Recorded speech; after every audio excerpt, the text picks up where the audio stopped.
Hello friend, स्वागत है आपका अपने यूट्यूब चैनल इंजीनियर्स पॉइंट में। तो दोस्तों, जैसा कि आपको पता है, हम Lucknow metro rail corporation limited यहाँ पे हम L M R C 2018 station controller का जो है हम यहाँ पे पेपर को डिस्कस कर रहे थे, इलेक्ट्रिकल वाले को। तो हमने इस पेपर में इसका जो पार्ट 1 अपलोड किया था, तो हमने पार्ट 1 जो यहाँ पे अपलोड किया था उसमें इसमें हमने 45 क्वेश्चन तक हम यहाँ पे इसके इलेक्ट्रिकल के क्वेश्चंस को डिस्कस कर चुके थे। तो यहाँ पे इस वीडियो में हम क्या करेंगे दोस्तों, जो आपके बचे हुए 45 क्वेश्चन है, जो कि क्वेश्चन नंबर 46 से लेकर क्वेश्चन नंबर 90 तक जो आपके टेक्निकल है क्वेश्चन है, उन क्वेश्चंस को हम यहाँ पे इस वीडियो में डिस्कस करने वाले हैं। इससे पहले हमने दोस्तों जो आपका एल एम आर सी 2016 का जो स्टेशन कंट्रोलर का पेपर था, उसकी भी मैंने आपके लिए वीडियो बना रखी है और उस पेपर का भी सॉल्यूशन करवा रखा है। अभी तक आपने हमारा वो 2016 का जो पेपर का सॉल्यूशन वाला वीडियो है वो नहीं देखा है, तो आप चैनल पे जाकर के उस वीडियो को भी देख सकते हो। वहाँ पे भी मैंने आपको पूरा एलएमआरसी का पेपर का सॉल्यूशन करवा रखा है। तो चलिए दोस्तों, अब हम इस वीडियो को स्टार्ट करते हैं, जिसमें कि हम यहाँ पे पार्ट सेकंड इस वीडियो का डिस्कस करने वाले हैं, जिसमें कि हम टोटल आपके बचे हुए 45 क्वेश्चन को हम यहाँ पे डिस्कस करेंगे। दोस्तों, वीडियो को स्टार्ट करने से पहले अगर आप चैनल पर पहली बार आए हो तो चैनल को सब्सक्राइब जरूर कर लीजिए, ताकि जब भी हम नया कोई भी पेपर का सॉल्यूशन करवाएं तो उसका नोटिफिकेशन आपको सबसे पहले मिल सके। और दोस्तों, अगर आप इस पेपर का पीडीएफ डाउनलोड करना चाहते हो तो उसका लिंक भी आपको इसी वीडियो के डिस्क्रिप्शन में मिल जाएगा, तो वहाँ डिस्क्रिप्शन में जाकर के आप इस पेपर का पीडीएफ भी डाउनलोड कर सकते हो। तो चलिए दोस्तों, अब हम इस वीडियो को स्टार्ट करते हैं और हम डिस्कस करते हैं क्वेश्चन नंबर 46 से। तो ये हमारा है क्वेश्चन नंबर 45। यहाँ इस क्वेश्चन तक हम पिछले वीडियो में डिस्कस कर चुके थे, तो अगर अभी तक आपने वो पार्ट 1 नहीं देखा है तो आप चैनल पे जा करके उस वीडियो को देख सकते हो, या फिर उस वीडियो का लिंक भी आपको इसी वीडियो के डिस्क्रिप्शन में मिल जाएगा। तो अब हम यहाँ से आगे से नेक्स्ट क्वेश्चन से स्टार्ट करेंगे। तो अगला क्वेश्चन है हमारा क्वेश्चन नंबर 46। तो यहाँ पे हमारा क्वेश्चन नंबर 46 है, a certain network consist of 2 ideal voltage source and a large number of ideal resistors. तो आपका कोई भी एक नेटवर्क है जिसके अंदर 2 आइडियल वोल्टेज सोर्स है और हमारे वहाँ पे क्या है, एक आइडियल रसिस्टर कनेक्टेड है। The power consumed in the one of the resistor is 4 volt when either one of the two source is active. तो जब आपका जो दो एक्टिव आइडियल वोल्टेज सोर्स, उन दोनों में से कोई भी, जब आपका एक आइडियल वोल्टेज सोर्स एक्टिव होता है तो उस टाइम पे जो आपकी पावर कंज्यूम की जाती है रसिस्टर के द्वारा, वो की जाती है 4 वोल्ट। उसके बाद यहाँ से आगे है the other replace by short circuit, और आपका दूसरा जो है वो क्या किया जाता है, उस टाइम पे शॉर्ट सर्किट से रिप्लेस कर दिया जाता है। The power consumed by the same resistor when both the source are simultaneously active. तो यहाँ पे जो जो आपका जो रसिस्टर है, जब हम दोनों सोर्स को साइमल्टेनियसली यानी कि एक साथ ऑन कर देंगे, तो जो पावर कंज्यूम की जाएगी रसिस्टर के द्वारा वो कितनी की जाएगी। तो यहाँ पे मैं आपको इस क्वेश्चन को सर्किट डायग्राम से समझाने का प्रयास करूंगा, जिससे कि आपको बहुत आसानी से इस क्वेश्चन का आंसर समझ आ जाए। तो सबसे पहले यहाँ पे आपको फर्स्ट कंडीशन आपको जो सर्किट डायग्राम जो क्वेश्चन के अकॉर्डिंग बनाना है, वो कैसे बनाना है। तो यहाँ पे आपको कोई भी एक रसिस्टर गिवन है, आइडियल रसिस्टर, और उसके अक्रॉस में क्या है, यहाँ पे आपको 2 आइडियल वोल्टेज सोर्स इस प्रकार से कनेक्टेड है। ये आपका आइडियल वोल्टेज सोर्स V1 हो गया, और ये हो गया आपका V2, और ये हमारा आइडियल रसिस्टर हो गया R। और यहाँ पे जो हमारा फर्स्ट वोल्टेज जो आइडियल वोल्टेज सोर्स है, उससे जो करंट फ्लो कर रही है वो कर रही है हमारी, हमने मान लिया I1 करंट फ्लो करेगी, और V2 के द्वारा जो करंट फ्लो करेगी वो हमारी I2 करंट फ्लो करेगी। अब यहाँ से आपको फर्स्ट कंडीशन देखेंगे हम, जो हमारा केस फर्स्ट बनता है। केस फर्स्ट आपसे ये बोला जा रहा है कि the power consumed in one of the resistor is 4 ohm when either one of the two source is active and other is replace by short circuit. अब आपसे जो क्वेश्चन बोला जा रहा है कि जब हमारा एक एक जो वोल्टेज सोर्स है, इसको हम किसी एक को हम यहाँ क्या कर दें, शॉर्ट सर्किट कर दें। मान लेते हैं हमने V2 को शॉर्ट कर दिया, ये यहाँ से हमने V2 को शॉर्ट कर दिया, या फिर हम V1 को भी शॉर्ट कर सकते हैं। तो हम जब हम V2 को शॉर्ट करेंगे तो उस टाइम पे हमारी पावर कंज्यूम होगी वो कितनी होगी। तो पावर कंज्यूम हमारी जो हो जाएगी, पावर कंज्यूम क्या होगी हमारी, 0 होगी। और I1 की वैल्यू जो अब हम निकालेंगे इस कंडीशन में, फर्स्ट केस में हम I1 की वैल्यू जो निकालेंगे वो क्या निकालेंगे, I1 बराबर हमारा क्या आ जाएगा, सॉरी, आपको जो पावर का फॉर्मूला पता होता है कि P हमारी पावर क्या होती है, फर्स्ट केस में P1, जब V1 को एक्टिव किया तो हमारी पावर निकालेंगे तो P1 हमारी क्या आ जाएगी, I1 का square, I1 square into R। ये हमारा क्या हो जाएगा, फर्स्ट केस में पावर हो जाएगी। तो हम यहाँ से करंट निकाल सकते हैं। तो हमारी यहाँ से करंट जो निकलेगी, करंट क्या आ जाएगी, करंट आ जाएगी हमारी √P/R। ये हमारी यहाँ से फर्स्ट केस में करंट आएगी। अब हम क्या करेंगे, इसी कंडीशन में जब हम क्या करेंगे, अब हमने V2 को कनेक्ट कर देंगे, और हम क्या करेंगे, जो V1 था हमारा, V1 टर्मिनल को हम शॉर्ट कर देंगे। जब हम V1 टर्मिनल को शॉर्ट करेंगे तो उस टाइम हमारी जो करंट फ्लो करेगी वो I2 करंट फ्लो करेगी। तो इसी प्रकार हमको अब क्या करना है, ये हमको I2 की वैल्यू भी यहाँ से निकाल लेनी है। तो अब I2 की वैल्यू कैसे निकालेंगे, सेम यही फॉर्मूला हो जाएगा। तो हम यहाँ पे I2 बराबर क्या लिख सकते हैं, I2 बराबर लिख सकते हैं हम P2/R। ये हम यहाँ पे हमारी ये करंट हो जाएगी, ये क्या हो जाएगी हमारी I2 के कारण करंट फ्लो हो जाएगी। ये हमारा केस फर्स्ट हो गया। अब आपको जो सेकंड केस दिया हुआ है, तो दोनों केस में हमारी जो पावर कंज्यूम होगी, जब भी कोई शॉर्ट सर्किट ब्रांच होती है सारी की सारी पावर कहाँ हो जाती है, शॉर्ट सर्किट ब्रांच से, यानी कि जो जितनी पावर होगी वो क्या हो जाएगी हमारी जीरो हो जाएगी, क्योंकि जो हमारा रजिस्टर के अक्रॉस कौन सी ब्रांच कनेक्टेड है, शॉर्ट सर्किट, और शॉर्ट सर्किट में पावर कंज्यूम होती है वो जीरो होती है। यानी कि फर्स्ट केस में आपकी जो पावर आ जाएगी वो कितनी आ जाएगी, यहाँ पे आपकी पावर जो कैलकुलेट होकर आएगी वो जीरो आ जाएगी। अब आपको सेकंड केस दिया हुआ है, तो सेकंड केस क्या दिया हुआ है कि जब आपके दोनों वोल्टेज सोर्स है, या आपके दोनों वोल्टेज सोर्स को अब हम एक साथ अप्लाई कर देते हैं। जब हम एक साथ अप्लाई करेंगे तो उस टाइम पे इनके द्वारा जो रजिस्टर आर में पावर कंज्यूम होगी वो पावर कितनी कंज्यूम होगी। तो यहाँ पे जब हम एक साथ इन दोनों वोल्टेज सोर्स को अप्लाई करेंगे तो हम क्या करेंगे, यहाँ पे जो हमारा सुपर पोजिशन थ्योरम है उस थ्योरम से हम यहाँ पे इसमें करंट निकालेंगे। तो दोनों थ्योरम जब I1 और I2 जो दोनों आएगी तो हमारी दोनों करंट क्या हो जाएगी, आर में एंटर करेगी, यानी कि यहाँ पे आर के अंदर जो करंट आएगी वो हमारी क्या होगी, दोनों करंट का सम होगी। तो यहाँ पे आई जो आएगी ये क्या आएगी हमारी I1 प्लस I2, दोनों का सम इसके अंदर फ्लो करेगा। तो आपको I1 की वैल्यू भी हमने कैलकुलेट कर ली और I2 की वैल्यू भी हमने कैलकुलेट कर रखी है। तो यहाँ से अब कैसे सोल्व करना है आपको आगे, कि यहाँ पे हमने जो टोटल करंट जो हो जाएगी हमारी वो क्या हो जाएगी I1 प्लस I2, और I1 की वैल्यू और I2 की वैल्यू हमने ऑलरेडी कैलकुलेट कर रखी है। तो हमारा I1 कितना था, √P1/R प्लस √P2/R, ये हमारा यहाँ पे टोटल R हो गया। अब आपको पता है कि पावर जो होती है, पावर हमारी क्या होती है, I²R पावर होती है। तो हमने I की वैल्यू ऑलरेडी कैलकुलेट कर रखी है। अब इस I की वैल्यू को हमको इस फॉर्मूले में पुटअप करना है। अब हम I की वैल्यू जब इस फॉर्मूले में पुटअप करेंगे तो हमको इसकी वैल्यू क्या मिल जाएगी, P इज इक्वल टू, हमको I1 प्लस I2 की वैल्यू यहाँ पे पुट करनी है। तो जब हम इसको पुट करेंगे तो हमको ये मिल जाएगा P1 प्लस P2/√R। मैंने यहाँ पे साथ में LCM भी ले लिया है और ये पूरे का स्क्वायर हो जाएगा, क्योंकि I² इंटू ये आपका R हो गया, ये आपकी यहाँ पे पावर होगी। अब आपको यहाँ से LCM लेंगे तो हमारा क्या बनेगा, √P1 प्लस P2 का होल स्क्वायर अपॉन में R, मैंने R को यहाँ से अंडर से बाहर निकाल लिया इंटू R। तो इस R से ये R हमारा कट जाएगा। तो आपके पास अब सिंपली पावर क्या बची, अंडर में P1 प्लस P2 का होल स्क्वायर। तो यहाँ से हमारी नेक्स्ट स्टेप आएगी, तो नेक्स्ट स्टेप क्या आएगी, ये आएगी हमारी √P1 प्लस P2 का होल स्क्वायर। अब आपको पता है कि P1 प्लस P2 का होल स्क्वायर है, तो P1 प्लस P2, अब आपको क्या करना है, जो हमारी पावर कंज्यूम है वो पावर कंज्यूम क्या इक्वल है। तो यहाँ से अब हमको क्या करना है, पावर जो हमको एक क्वेश्चन में गिवन ही 4 वोल्ट, ये इसकी वैल्यू पुट करनी है। तो पावर यहाँ से हमको अलग अलग, हम इसको क्या करते हैं अलग अलग तोड़ सकते हैं। तो अलग अलग कैसे तोड़ सकते हैं, तो हम यहाँ से इसको तोड़ सकते हैं √P1 प्लस √P2, ये हम इस तरह से इसको लिख सकते हैं। तो यहाँ से हमको अलग अलग पावर की वैल्यू को पुटअप करनी है। तो अलग अलग पावर की पुटअप करेंगे तो यहाँ पे हमको मिल जाएगा √4 प्लस √4 का होल स्क्वायर। तो यहाँ से √4 का मतलब क्या होता है हमारा 2 + 2 का होल स्क्वायर। 2 और 2 कितने हो जाएंगे हमारा 4, और 4 का होल स्क्वायर कितना हो जाएगा, ये हो जाएगा 16 वाट। तो हमको कितनी पावर मिल जाएगी, जब दोनों सोर्स हमारे एक साथ कनेक्ट होंगे तो पावर मिल जाएगी 16 वाट। इस तरह से आपको जो ऑप्शन मिलेगा, ऑप्शन नंबर हमारा पहला इस क्वेश्चन का सही आंसर हो जाएगा। अब चलेंगे हम नेक्स्ट क्वेश्चन पे, जो कि हमारा क्वेश्चन नंबर 47। क्वेश्चन नंबर 47 है, what is the Thevenin resistance of the network comprising of a resistor 1 ohm in series with a parallel combination of current source of 2 ampere and a resistor R of 1 ohm। तो यहाँ से आपको question जो बोला जा रहा है वो क्वेश्चन इस प्रकार बोला जा रहा है कि यहाँ से आपको क्या है कि कोई एक, यहाँ से आपको क्या है कि एक वोल्टेज सोर्स है, जो वोल्टेज सोर्स है वो है आपका 2 एम्पियर का, और उसका जो शंट में कनेक्टेड है कितने 1 ओम का रेसिस्टेंस कनेक्टेड है, और ये इन दोनों के सीरीज में क्या कनेक्टेड है, 1 ओम का रेसिस्टेंस आपका ये कनेक्टेड है। तो आपको इस टर्मिनल पे क्या निकालना है, RTS निकालना है, थेवेनिन रेसिस्टेंस। तो जब भी आपको पता है कि हम थेवेनिन रेसिस्टेंस निकालते हैं तो हम क्या करते हैं, करंट सोर्स जो हमारा वोल्टेज सोर्स होता है उसको तो हम क्या करते हैं शॉर्ट सर्किट करते हैं, और जो हमारा करंट सोर्स होता है, करंट सोर्स को हम क्या करते हैं ओपन सर्किट करते हैं। तो ये हमारा करंट सोर्स है, तो ये क्या हो जाएगा हमारा ओपन सर्किट हो जाएगा। तो यहाँ से अब सर्किट हमारा ओनली इतना ही सर्किट बचेगा, ये हमारा क्या हो जाएगा यहाँ से ओपन हो जाएगा। तो हमारा जब ये ओपन हो जाएगा तो हमारा 1 और 1 2 क्या हो जाएंगे सीरीज में कनेक्ट हो जाएंगे। तो हमको RTH जो मिल जाएगा वो कितना मिल जाएगा, 2 ओम हमको यहाँ पे RTH मिल जाएगा। यानी कि ऑप्शन नंबर हमारा यहाँ पे सेकंड इस क्वेश्चन का, सॉरी ऑप्शन नंबर फर्स्ट 2 ओम हमारा इसका सही आंसर हो जाएगा।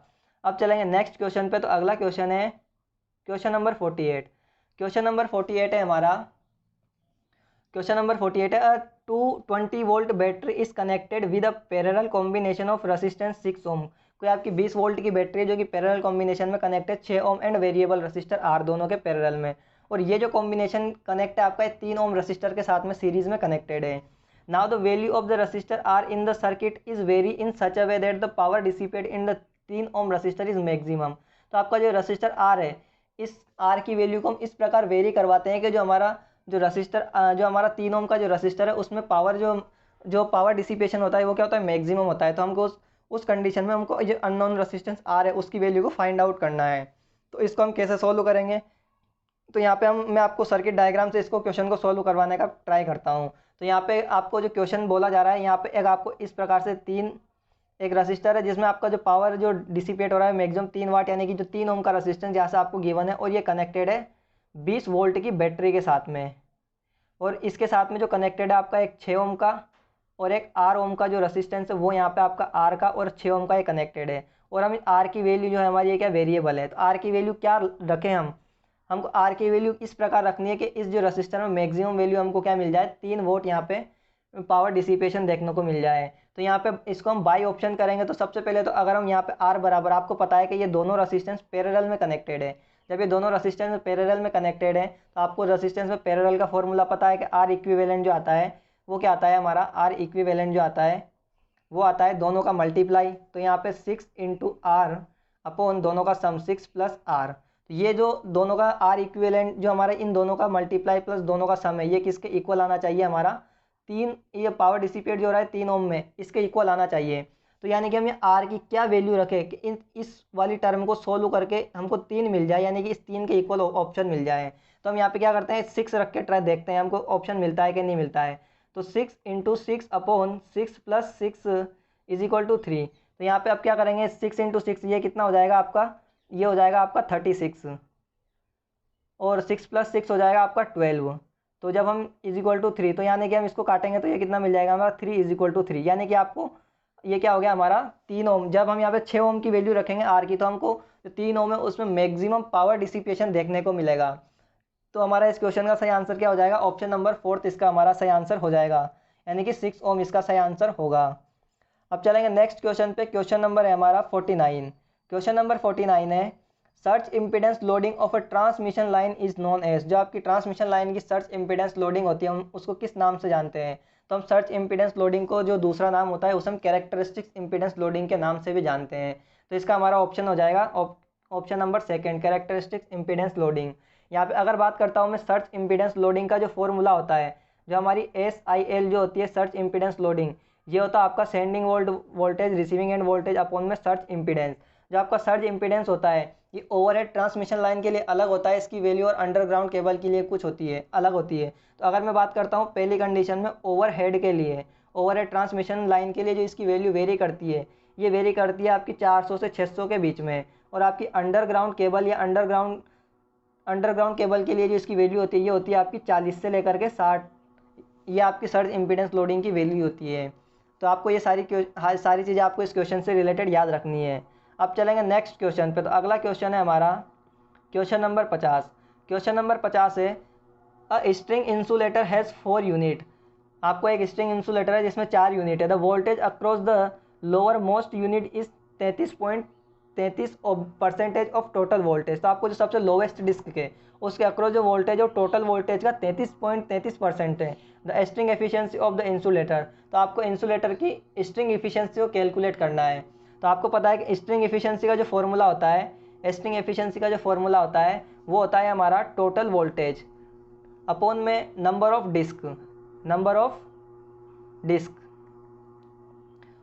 डिस्क इनटू जो आपका वोल्टेज होता है सबसे लोवेस्ट डिस्क करनी है। जो आपके डिस्क के जो आपके कंडक्टर के पास में डिस्क होती है उसका वोल्टेज लिखना होता है। तो हम यहाँ क्या लिख सकते हैं, वोल्टेज नियरेस्ट डिस्क। जो आपकी सबसे कंडक्टर के पास में जो डिस्क होती है उसका वोल्टेज लिखना होता है। तो आपको इस फॉर्मूले में वैल्यू पुट करनी है। तो आपको टोटल वोल्टेज नहीं दिया हुआ है तो हम क्या मान के चलेंगे, जो टोटल वोल्टेज है उसको हमने मान लिया कि टोटल वोल्टेज हमको 100 है। हमने यहाँ पे क्योंकि परसेंटेज में निकालना है तो हम टोटल वोल्टेज हमने एज्यूम कर लिया। हमने यहाँ पे लिख सकते हैं लेट जो टोटल वोल्टेज है वो कितना है 100 वोल्ट है। और यहाँ पे आपको नंबर ऑफ डिस्क कितनी गिवन है 4।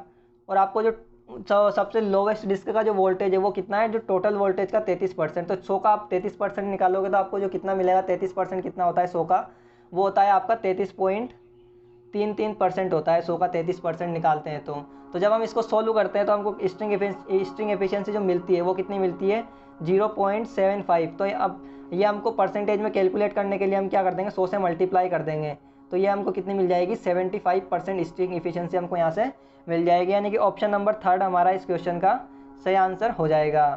अब चलेंगे नेक्स्ट क्वेश्चन पे। तो क्वेश्चन नंबर है हमारा 51। क्वेश्चन नंबर 51 है a voltmeter in which type of instrument. तो आपका जो वोल्ट मीटर होता है ये आपका किस इंस्ट्रूमेंट की कैटेगरी में आता है, इंटीग्रेटिंग की कैटेगरी में आता है, या रिकॉर्डिंग की कैटेगरी में आता है, या फिर इंडिकेटिंग की कैटेगरी में आता है।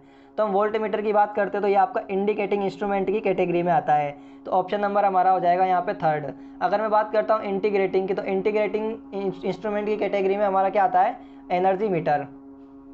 तो हमारा क्या आता है, एनर्जी मीटर जो है हमारा इंटीग्रेटिंग इंस्ट्रूमेंट की कैटेगरी में आता है। अब चलेंगे नेक्स्ट क्वेश्चन पे, जो कि है हमारा क्वेश्चन नंबर 52। तो यहाँ पे हमारा क्वेश्चन नंबर 52 है a moving coil instrument having meter resistance 5 ohm is to be used as a voltage range of 0 to 100 volt. If the full scale deflection current is 10 milliampere, then find the required series resistance. तो यहाँ से आपको एक moving coil instrument है, उसका आपको metre का resistance 5 ओम दिया हुआ है। अब उस वोल्ट मीटर की रेंज हमको 0 से 100 वोल्ट तक है, उसकी फुल स्केल डिफ्लेक्शन करंट है वो 10 मिली एम्पियर है। तो हमको जो सीरीज़ में रेसिस्टेंस कनेक्ट करना है उसकी वैल्यू को निकालना है। तो आपको पता है, आपको RAC का जो फॉर्मूला होता है, RAC का फॉर्मूला हमारा क्या होता है, वो होता है RM मीटर का रेसिस्टेंस इंटू M-1। ये हमारा फॉर्मूला होता है सीरीज़ का, जब हम वोल्ट मीटर की रेंज को इंक्रीज़ करते हैं तो सीरीज रेसिस्टेंस का। तो हमको RM की वैल्यू तो गिवन है कितनी, 5। अब यहाँ से हमको क्या निकालना है, M की वैल्यू को कैलकुलेट करना है। तो आपको M की वैल्यू को किस प्रकार कैलकुलेट करना है, तो M जो होता है हमारा, M क्या होता है आपको पता है, M बराबर क्या होता है हमारा, M बराबर क्या होता है, V/VM। ये हमारा यहाँ पे आपका V है ये, तो ये आपका M बराबर क्या होता है, V/VM। हमको VM नहीं दिया हुआ है, VM नहीं दिया हुआ तो VM भी हमको पहले कैलकुलेट करना पड़ेगा। तो हम VM कैलकुलेट करेंगे तो VM क्या हो जाएगा हमारा, IM इंटू RM। तो यहाँ से हमारा क्या निकल जाएगा, VM निकल जाएगा। VM यानी कि हमको IM की वैल्यू क्वेश्चन में गिवन है, क्वेश्चन में कितनी 10 मिली एम्पियर गिवन है, 10, और हमको मीटर का रेसिस्टेंस RM यानी कि 5। तो ये हमारा VM कितना आ जाएगा, 50 मिली वोल्ट। ये हमारा क्या आ जाएगा, ये हमारा आ जाएगा VM आ जाएगा। अब हमको VM की वैल्यू को यहाँ पे पुट करना है। तो हमको VM की वैल्यू जब हम यहाँ पुट करेंगे तो हमको जो M की वैल्यू मिलेगी वो कितनी मिलेगी, V हमारा वोल्टेज जो दिया हुआ है वो कितने पे निकालना है हमको, टोटल 100, और हमने जो VM की वैल्यू कितनी निकाली, 50 मिली वोल्ट। तो हमको 50 मिली वोल्ट, यानी कि मिली का मतलब होता है 10⁻³ तो यहाँ पे हम इसको सोल्व करेंगे तो M बराबर हमको कितना मिलेगा, 100/50 इंटू 10⁻³ तो आपको इसको सोल्व कर लेना है। तो हमको सोल्व करके जो M की वैल्यू मिलेगी वो M की वैल्यू मिलेगी हमको 2000। जब हम इसको सोल्व करेंगे तो M की वैल्यू मिलेगी 2000। तो हमको M की वैल्यू भी मिल चुकी है, तो M की वैल्यू हम यहाँ पुट कर देंगे, M बराबर 2000 - 1। तो यहाँ पे हम इसको सोल्व करेंगे तो 5 और ये 2000 में से 1000 जाएगा तो आपका मल्टीप्लाई 1999, और जब हम इसको मल्टीप्लाइंग करेंगे तो हमको कितना मिल जाएगा, 9995। तो ये हमको सीरीज़ रेसिस्टेंस की वैल्यू मिल जाएगी। तो हमको इतने ओम का रेसिस्टेंस जो है सीरीज़ में कनेक्ट करना पड़ेगा, यानी कि हमारा ऑप्शन नंबर हो जाएगा 4th इस क्वेश्चन का सही आंसर। अब चलेंगे अगले क्वेश्चन पे। तो अगला क्वेश्चन है हमारा क्वेश्चन नंबर 53। क्वेश्चन नंबर 53 है हॉट वायर इंस्ट्रूमेंट है, जो आपके हॉट वायर इंस्ट्रूमेंट होते हैं उनका स्केल आपका कैसा होता है, स्क्वायर्ड स्केल होता है, लॉन्ग स्केल होता है, या यूनिफॉर्म स्केल होता है, या फिर none of the given option. अगर मैं हॉट वायर इंस्ट्रूमेंट की बात करता हूँ तो यहाँ पे हमारे जो हॉट वायर इंस्ट्रूमेंट होते हैं इनका स्केल क्या होता है, नॉन यूनिफॉर्म इनका स्केल होता है। क्या होता है, नॉन यूनिफॉर्म। और ये हमारी किस वैल्यू को मेज़र करते हैं, RMS वैल्यू को मेज़र करते हैं। और इनका जो प्रिंसिपल होता है ये आपके हीटिंग इफेक्ट के प्रिंसिपल पे ये क्या करते हैं, हमारे वर्क करते हैं। उसी के साथ ये क्या करते हैं, हाई करंट को मेज़र करने का काम करते हैं। किसको, हाई करंट को मेज़र करते हैं, हाई करंट को, और वो भी कौन से, अपनी हाई फ्रीक्वेंसी पे मेज़र करते हैं। तो यहाँ पे आपका जो स्केल होता है वो नॉन लीनियर होता है, यानी कि हम कह सकते हैं स्क्वायर्ड स्केल होता है, यानी कि ऑप्शन नंबर फर्स्ट हमारा इसका सही आंसर हो जाएगा। अब चलेंगे नेक्स्ट क्वेश्चन पे। तो अगला क्वेश्चन है हमारा क्वेश्चन नंबर 54। क्वेश्चन नंबर 54 है which instrument can be used for DC measurement. तो यहाँ से आपको DC मेजरमेंट के लिए हम किस प्रकार के इंस्ट्रूमेंट का प्रयोग करते हैं। तो आपको पता है कि DC के लिए हम किसका यूज़ करते हैं, हम जो यूज़ करते हैं PMMC इंस्ट्रूमेंट का यूज़ करते हैं, permanent magnet moving coil instrument का यूज़ करते हैं। और ये जो आपका परमानेंट मैग्नेट मूविंग कोयल होता है, तो आपको नाम नहीं पता पड़ रहा है मूविंग कोयल, तो हम किस प्रकार का इंस्ट्रूमेंट का यूज़ करेंगे, मूविंग कोयल का हम यूज़ करेंगे। अगर मैं बात करता हूँ ये PMMC इंस्ट्रूमेंट की, जो आपका PMMC इंस्ट्रूमेंट होता है ये क्या करता है, हमारा DC पे वर्क करता है और ये क्या करता है, एवरेज वैल्यू को मेज़र करता है। उसके साथ अगर मैं बात करता हूँ, और इसका स्केल जो होता है ये क्या होता है, यूनिफॉर्म इसका स्केल होता है। उसके साथ ही इसमें जो हम अगर डैम्पिंग टॉर्क की बात करते हैं, जो डैम्पिंग जो प्रोवाइड करवाता है, कौन सी डैम्पिंग का यूज़ करते हैं हम, एडी करंट डैम्पिंग। यहाँ पे हम इस एडी करंट डैम्पिंग का हम इसमें यूज़ करते हैं। और डिफ्लेक्टिंग टॉर्क की बात करता हूँ, तो हमारा डिफ्लेक्टिंग टॉर्क जो प्रोड्यूस होता है वो इलेक्ट्रोमैग्नेटिक इफेक्ट के कारण इसमें डिफ्लेक्टिंग टॉर्क प्रोड्यूस होता है। और कंट्रोलिंग टॉर्क जो आपका प्रोवाइड होता है वो स्प्रिंग कंट्रोल मेथड के द्वारा हम इसमें कंट्रोलिंग टॉर्क का यूज़ करते हैं। तो यह हो गया हमारा मूविंग कॉइल इंस्ट्रूमेंट यानी कि PMMC इंस्ट्रूमेंट। तो अब चलते हैं हम हमारे नेक्स्ट क्वेश्चन पे। तो अगला क्वेश्चन है हमारा, नेक्स्ट क्वेश्चन आता है हमारा क्वेश्चन नंबर 56। क्वेश्चन नंबर 56 है, 230 volt 50 ampere energy meter on full load takes 61 revolution in 37 seconds if the meter consist of meter constant is 520 revolution per kilowatt hour. What is the percentage error. तो आपको कोई एक energy meter दिया हुआ है जिसकी voltage दी हुई है आपको 230 वोल्ट और करंट दी हुई है 50 एम्पियर, और वो जो आपका टेस्ट जो कर रहे हैं हम 61 रिवोल्यूशन 37 मिनट सेकंड में बना रहा है, और मीटर का कांस्टेंट दिया हुआ है आपको 520 रिवोल्यूशन पर किलोवाट। तो यहाँ पे आपको परसेंटेज एरर निकालनी है। तो आपको परसेंटेज एरर जो निकालनी है, तो सबसे पहले आपको यहाँ पे एनर्जी निकालनी पड़ेगी, वो भी किलोवाट हावर में। तो सबसे पहले आपको एनर्जी को किलोवाट हावर में कैलकुलेट करनी है। तो हम उसको कैसे कैलकुलेट करेंगे, तो आपको एनर्जी का फॉर्मूला पता है कि एनर्जी बराबर क्या होता है हमारा, पावर इनटू टाइम। ये होती है हमारी एनर्जी। और अब हमको इस एनर्जी को किस में निकालना है, किलोवाट हावर में निकालना है इस एनर्जी को। तो एनर्जी को किलोवाट हावर में निकालेंगे तो हमको एनर्जी बराबर क्या होता है, ये होता है हमारा V इंटू आई, क्योंकि P बराबर क्या होता है हमारा, पावर बराबर वोल्टेज इंटू करंट अपॉन में, इसको हमको किलोवाट में निकालना है। इस वजह से हम क्या करेंगे, 1000 से इसको डिवाइड करेंगे इनटू हमारा टाइम, जो टाइम हम किस, ये हो गया हमारा टाइम, और ये हमारा हम लेते हैं सेकंड में, लेकिन हमको ये हमको किस में निकालना है, हावर में निकालना है। तो यहाँ पे हम 3600 से इसका भाग दे देंगे। तो ये सारी वैल्यूज हमको यहाँ पे पुट करनी है। तो हमको किलोवाट हावर में जो एनर्जी कंज्यूम कर रहे हैं वो कैलकुलेट होकर मिलेगी। तो हमको वोल्टेज कितना गिवन है, 230 क्वेश्चन में वोल्टेज गिवन है। करंट हमको गिवन है 50 एम्पियर की करंट यहाँ पे गिवन है। उसके बाद जो हमको यहाँ पे ये अपॉन में 1000 इंटू टाइम हमको कितना गिवन है, यहाँ से हमको जो टाइम गिवन है वो गिवन है 37 सेकेंड। तो यहाँ पे टाइम हो जाएगा हमारा 37 सेकेंड अपॉन 3600।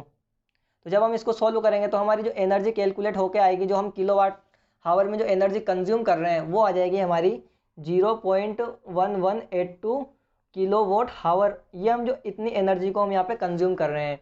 तो अब हम इस एनर्जी को कंज्यूम करने के लिए जो आपकी डिस्क है एनर्जी मीटर की, उसको कितने रिवॉल्यूशंस लगाने पड़ेंगे वो हमको कैलकुलेट करना है। तो उसको कैलकुलेट करने के लिए आपको क्या करना होगा, जो हमारी जो ये एनर्जी जो हमने कंज्यूम्ड निकाली है, तो इस एनर्जी को कंज्यूम करने में डिस्क को कितने रोटेशंस करने पड़ेंगे एनर्जी मीटर में, उसको कैलकुलेट करने के लिए हमने जो हमारे पास ये जो एनर्जी आई है इसको हम सिंपली क्या कर देंगे, मल्टीप्लाई कर देंगे जो भी मीटर का कांस्टेंट है। और मीटर का कांस्टेंट हमको कितना गिवन है, 520 यहाँ पे मीटर का कांस्टेंट गिवन है। तो हम क्या करेंगे, इस मीटर कांस्टेंट से हम इस एनर्जी को मल्टीप्लाई कर देंगे। तो हमको जितने भी रिवोल्यूशंस लगाने पड़ेंगे एनर्जी मीटर की डिस्क को कंप्लीट करने के लिए, इतनी एनर्जी कंज्यूम जब करेगा तो उसको कितने रिवोल्यूशंस लगाने पड़ेंगे, तो वो हमको मिल जाएंगे। तो यहाँ पे हमको क्या करना है, सिंपली जो हमारे पास आया था 500 मीटर कांस्टेंट जो हमारा 520 है, इसमें जो हमने एनर्जी कंज्यूम थी उसको मल्टीप्लाई कर देंगे तो 0.1182।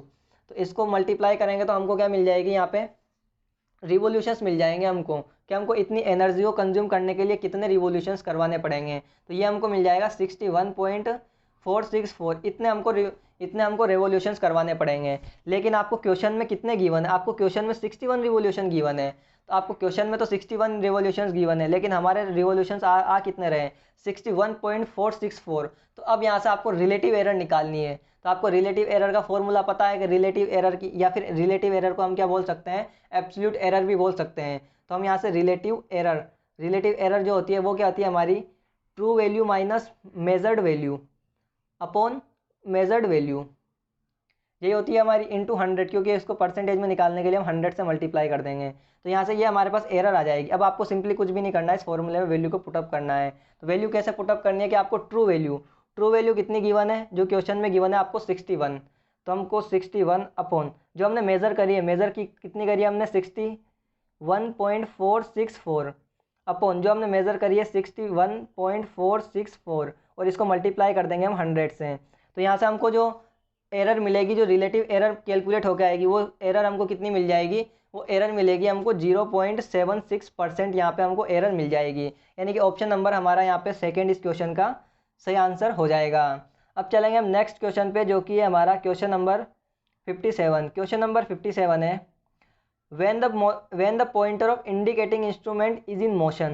जो आपका कोई इंडिकेटिंग इंस्ट्रूमेंट होता है उसका पॉइंटर मोशन यानी कि गति में होता है। Then the deflecting torque is oppose by, जो आपका डिफ्लेक्टिंग टॉर्क है वो किसके द्वारा अपोज किया जाता है, जो डिफ्लेक्टिंग टॉर्क को जो अपोज किया जाता है उससे किसके द्वारा किया जाता है। तो जब भी हमारा कोई इंडिकेटिंग इंस्ट्रूमेंट का पॉइंटर गति मूविंग कंडीशन में होता है तो उस टाइम पे हमारा जो डिफ्लेक्टिंग टॉर्क का जो अपोजिशन किया जाता है वो डैम्पिंग टॉर्क और कंट्रोलिंग टॉर्क के द्वारा अपोजिशन किया जाता है। यानी कि ऑप्शन नंबर हमारा यहाँ पे थर्ड इसका सही आंसर हो जाएगा। और बैलेंस कंडीशन में हमारा कंट्रोलिंग टॉर्क किसके बराबर हो जाता है, डैम्पिंग टॉर्क के, यानी कि हमारा टीसी बराबर क्या हो जाता है, बैलेंस कंडीशन में टीडी हो जाता है। ये हमारा बैलेंस की कंडीशन होती है जब हमारा पॉइंटर बैलेंस कंडीशन में आ जाता है। अब चलेंगे हम नेक्स्ट क्वेश्चन पे। तो क्वेश्चन नंबर हमारा है next, in an induction type instrument, कोई आपको एक इंडक्शन टाइप इंस्ट्रूमेंट दिया हुआ है, two flux having a phase difference phi. तो आपके कोई एक इंडक्शन टाइप इंस्ट्रूमेंट है, उसमें कोई दो फ्लक्स है जिनमें फेज डिफरेंस फाई है, from a single phase supply. Single phase supply से सिंगल फेज सप्लाई से हमने दो फ्लक्स जनरेट किया और उन दोनों फ्लक्स के बीच में फेज डिफरेंस है थीटा का। Then can be achieved by, तो हम वो जो थीटा अचीव करेंगे फेज डिफरेंस वो किसके द्वारा, जो हमारा सिंगल फेज सप्लाई है, जो हम उसको स्प्लिट, जो हम उसको जो फेस एंगल दो फ्लक्स प्राप्त करेंगे, वो दो फ्लक्स प्राप्त करके हम जो उनके बीच में फेज डिफरेंस होगा वो कैसे प्राप्त करेंगे। तो जब आपको पता है कि जब आप सिंगल फेज इंडक्शन मोटर पढ़ते हो तो वहाँ पे जब हम सिंगल फेज सप्लाई देते हैं, तो जब भी हम सिंगल फेज सप्लाई देते हैं तो हमारा जो टॉर्क होता है वो जीरो प्रोड्यूस होता है। लेकिन जैसे ही हम क्या करते हैं उसमें, जो हमारे सिंगल फेज सप्लाई के साथ में क्या करते हैं कि एक हम स्टार्टिंग वाइंडिंग यानी कि सिंगल फेज को हम दो फेज में स्प्लिट कर देते हैं, तोड़ देते हैं, तो हमारा क्या हो जाए, टू फेज हमारा वहाँ पे टॉर्क डेवलप हो जाता है और मोटर हमारी घूमने लग जाती है। तो यहाँ पे भी हमको क्या करना है, दो फ्लक्स को जनरेट करवाने के लिए जो हमारी सिंगल फेज सप्लाई है हम इसको क्या करेंगे, दो फेज में स्प्लिट कर देंगे, अलग अलग दो फेस में तोड़ देंगे, जिससे उन दोनों फेस में जो हमारा फ्लक्स जनरेट होगा दोनों के बीच में कुछ यहाँ पे डिफरेंस होगा। यानी कि ऑप्शन नंबर हमारा यहाँ पे क्या हो जाएगा, थर्ड इसका सही आंसर हो जाएगा कि हम जो फेस है उसको दो फेस में स्प्लिट कर देंगे, सिंगल फेस को दो अलग अलग फेस में स्प्लिट कर देंगे, तोड़ देंगे। यानी कि ऑप्शन नंबर थर्ड इसका सही आंसर होगा। अब चलेंगे नेक्स्ट क्वेश्चन पे, जो कि हमारा question number next, in spring control mechanism the pointer will come to rest at the position of. तो मैंने अभी आपको बताया जो बैलेंस, अगर मैं बात करता हूँ बैलेंस कंडीशन की, तो आपका बैलेंस कंडीशन में आपके क्या होते हैं, जब बैलेंस कंडीशन में हमारा पॉइंटर क्या होता है, रुका हुआ यानी कि रेस्ट कंडीशन में होता है, तो उस टाइम पे हमारा कंट्रोलिंग टॉर्क किसके बराबर होता है, डिफ्लेक्टिंग टॉर्क के, यानी कि टीसी बराबर हमारा टीडी होता है। तो हमारा ऑप्शन नंबर यहाँ पे थर्ड इस क्वेश्चन का सही आंसर होगा। चलते हैं अगले क्वेश्चन पे। तो अगला क्वेश्चन है हमारा नेक्स्ट क्वेश्चन है, when a DC series motor runs on no load. तो आपकी जो डीसी सीरीज मोटर है वो नो लोड पे रन कर रही है तो उसकी स्पीड क्या होगी, तो वेरी, ऑप्शन फर्स्ट है आपका, the speed of motor is very low, motor की स्पीड लो होगी, the speed of motor is very high, जो मोटर की स्पीड होगी वो बहुत ज़्यादा होगी, the motor does not run at all, जो आपकी मोटर जो होगी वो रन नहीं करेगी, the motor run at rated speed, जो आपकी मोटर है वो रेटेड स्पीड से रन करेगी। तो मैं आपको यहाँ पर स्पीड का रिलेशन बताना चाहूँगा, उसकी करंट होती है उसके जो फ्लक्स होता है उससे। तो आपको पता है कि डीसी सीरीज मोटर में स्पीड जो होती है वो इन्वर्सली प्रोपोर्शनल होती है फ्लक्स के, और इन्वर्सली प्रोपोर्शनल होती है आपकी आर्मेचर करंट के। अब आपको पता है कि जब कोई लोड ही कनेक्ट नहीं है, नो लोड की कनेक्ट कंडीशन दी गई है, तो नो लोड की कंडीशन में आपको पता है कि आर्मेचर में कोई करंट प्रोड्यूस नहीं होगी, तो हमारा आई क्या हो जाएगा, जीरो हो जाएगा। तो जब आई हमारा मिनिमम होगा, जीरो होगा, उस टाइम हमारी स्पीड जो होगी वो क्या होगी, मैक्सिमम होगी, यानी कि हमारी मोटर क्या करेगी, speed of motor is very high, यानी कि मोटर की स्पीड जो होगी वो क्या हो जाएगी, हमारी बहुत ज़्यादा हो जाएगी। यानी कि ऑप्शन नंबर हमारा इस क्वेश्चन का सेकंड यहाँ पे सही आंसर होगा। अब चलते हैं हम हमारे नेक्स्ट क्वेश्चन पे। तो अगला क्वेश्चन है हमारा, यहाँ पे नेक्स्ट क्वेश्चन आता है हमारा क्वेश्चन नंबर 61। क्वेश्चन नंबर 61 है, इन प्रीकशन वेल्डिंग, जो आपकी प्रीकशन वेल्डिंग होती है, the heat is produce by a rapid discharge of stored electrical energy from the. तो आपकी जो प्रीकॉशन वेल्डिंग होती है उसमें आपकी क्या होती है, जो इलेक्ट्रिकल एनर्जी स्टोर होती है वो क्या होती है, आपकी हीट एनर्जी में कन्वर्ट होती रहती है। तो आपकी जो इलेक्ट्रिकल एनर्जी होती है ये किस एलिमेंट में स्टोर होती है, तो आपको पता है कि जो कैपेसिटर होता है वो क्या करता है, जो आपकी एनर्जी होती है उसको इलेक्ट्रिकल फॉर्म में स्टोर रखता है। उसी प्रकार आपका जो इंडक्टर होता है ये क्या करता है, एनर्जी को मैग्नेटिक फॉर्म में स्टोर करके रखता है। तो यहाँ पे आपसे जो पूछा जा रहा है कि इलेक्ट्रिकल एनर्जी जो होती है वो आपको किस एलिमेंट में स्टोर होता है, तो आपकी जो इलेक्ट्रिकल फॉर्म में जो एनर्जी स्टोर होती है ये आपकी कैपेसिटर में यहाँ पे आपकी इलेक्ट्रिकल की फॉर्म में स्टोर होती है, यानी कि ऑप्शन नंबर हमारा यहाँ पे पहला इसका सही आंसर हो जाएगा। अब चलेंगे हम नेक्स्ट क्वेश्चन पे, जो कि है हमारा क्वेश्चन नंबर 62। तो अगला क्वेश्चन है हमारा, the range of supply frequency employed for high frequency eddy current heating. तो आपकी जो एडी करंट हीटिंग होती है उसमें जो फ्रीक्वेंसी की रेंज होती है वो रेंज क्या होती है? तो यहाँ पे आपकी जो एडी करंट हीटिंग में जो फ्रीक्वेंसी की रेंज होती है ये होती है आपकी 10 किलो हर्ट्ज से लेकर के 400 किलो हर्ट्ज तक यहाँ पे फ्रीक्वेंसी की रेंज होती है। तो ऑप्शन नंबर थर्ड हमारा इसका सही आंसर होगा। अब चलेंगे अगले क्वेश्चन पे। तो यहाँ पे हमारा नेक्स्ट क्वेश्चन आता है, नेक्स्ट क्वेश्चन है, the illumination at a point of 5 meter below a lamp is 6 lux, the candle power of the lamp. तो यहाँ से आपसे क्या है कि जो हमारी हाइट है 5 मीटर की हाइट पे जस्ट उसके नीचे जो हमारा इल्यूमिनेशन है हाइट पे वो कितना है 6 लक्स है। तो यहाँ से आपको कैंडल पावर निकालनी है। तो यहाँ से कैंडल पावर का जो फॉर्मूला होता है तो हम यहाँ पे लिख सकते हैं, कैंडल पावर का जो फॉर्मूला होता है हमारा, वो फॉर्मूला होता है हमारा इल्यूमिनेशन इंटू हमारा होता है डिस्टेंस का स्क्वायर। ये हमारा यहाँ पे फॉर्मूला होता है। आई यहाँ पे हम इल्यूमिनेशन को डिनोट करते हैं, डी हमारा यहाँ पे डिस्टेंस है। तो यहाँ पे आपको इल्यूमिनेशन कितना गिवन है 6 लक्स और आपको डिस्टेंस कितनी गिवन है 5 मीटर। तो 5 का स्क्वायर हमारा कितना हो जाएगा 25। तो यहाँ पे हमको कितना मिल जाएगा 150। यहाँ पे हमको कैंडेला पावर मिल जाएगी। तो इस क्वेश्चन का हमारा ऑप्शन हो जाएगा, ऑप्शन नंबर थर्ड हमारा इसका सही आंसर हो जाएगा। अब चलेंगे हम नेक्स्ट क्वेश्चन पे। तो अगला क्वेश्चन है हमारा, which of the following has the largest wavelength. तो यहाँ से सबसे ज़्यादा वेवलेंथ होती है वो कौन से कलर की होती है? तो यहाँ पे अगर मैं बात करता हूँ सबसे ज़्यादा वेवलेंथ होती है वो रेड कलर की होती है। और रेड कलर की जो वेवलेंथ होती है ये कितनी होती है आपकी? ये होती है आपकी 7500 एंगास्ट्रॉम यहाँ पे आपकी इसकी वेवलेंथ होती है। और सबसे कम जो वेवलेंथ होती है ये आपकी वॉयलेट कलर की होती है। और सबसे कम वेवलेंथ वॉयलेट कलर की जो होती है वो कितनी होती है? ये होती है आपकी 4000 एंगास्ट्रॉम इसकी वेवलेंथ होती है। तो यहाँ पे आपको एक एक्स्ट्रा क्वेश्चन और बताना चाहता हूँ कि आपका जो एक एंगास्ट्रॉम जो होता है, यहाँ पे एक एंगास्ट्रॉम जो होता है ये आपका कितने के इक्वल होता है? ये होता है आपका 10 × 10⁻⁻10 मीटर के बराबर होता है। तो ये आपका एक एंगास्ट्रॉम की वैल्यू होती है।